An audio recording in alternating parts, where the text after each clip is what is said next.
It's time for Where's the Love segment. This is when we have a licensed therapist come in and answer your questions about dating and relationships. Dr. Misty Smith, a licensed therapist here in town, joins us this morning to answer your questions. All right, and we take these questions, by the way, via social media, so always check out our Facebook page, and you can submit your questions, and we will let you remain anonymous. Okay, our first question is from Jane. She says, I have a boyfriend of about a year. He tells little fibs, just little lies, to avoid upsetting me. Like, for instance, he lies about quitting smoking. Apparently, he said he was quitting smoking and was caught smoking. So he doesn't always share what much that happens in his life, good or bad. She's got to drag communication out of him. She's yet to meet any of his family in the year they've been dating. So aside from that, says he's great with my 4-year-old daughter, and we do have some fun together. So how do I get him to open up, or should I give up? Well, Mike, I think one of the first things that you mentioned that's really important is that she has a 4-year-old daughter. Does she want to be with someone who is lying about anything? And quitting smoking, to me, doesn't really seem like just such a little lie. That's health effective, it affects your household, it affects your finances. So I think that's not really as little as she makes it out to be. And when you marry someone, you kind of agree to marry their family, and she hasn't met his family for a year. What does that say about his family? That would be a huge red flag for me. So I think she needs to look at, does she want someone who lies about anything? Does she want someone who doesn't want her meeting her family?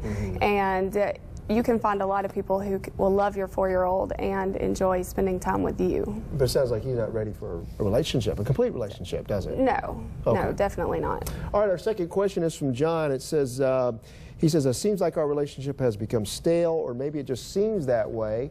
But once it does get that way, how do I get out of this, quote, place?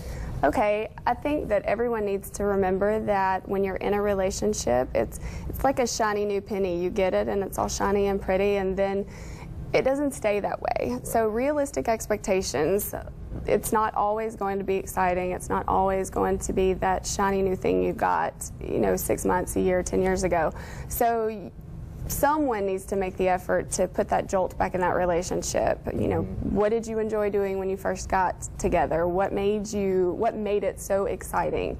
And maybe plan that. Surprise the female or the male in the relationship and say, we're going on a trip, or we're going to those ball games we enjoyed, and give it that little electricity it needs. And maybe do something out of your comfort zone, so to speak, something that the other person would like to do, right? Yes, absolutely. Well, lots of people do that when they're dating, and then when they get into the relationship, 3 months, 6 months, a year, then all of a sudden, because they didn't like that stuff in the beginning anyway, they no longer are willing to do that. And then she finds out what he's really like. Okay.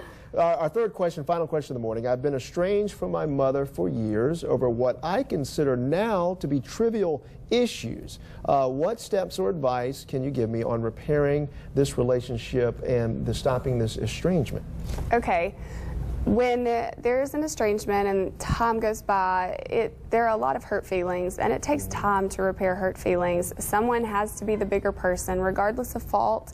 If you are feeling internally that this is something that you want to repair, then whether it's their fault, your fault, everybody's fault, you need to make that first step. Write a letter, ask to go for coffee, make that apology that needs to be made and started somewhere, and baby steps. Okay. Hurt feelings require time. All right. Thank you, Dr. Misty Smith, licensed therapist. We appreciate it so much. You need thunder back in your relationships. We're going to bring you Thunder on the Mountain.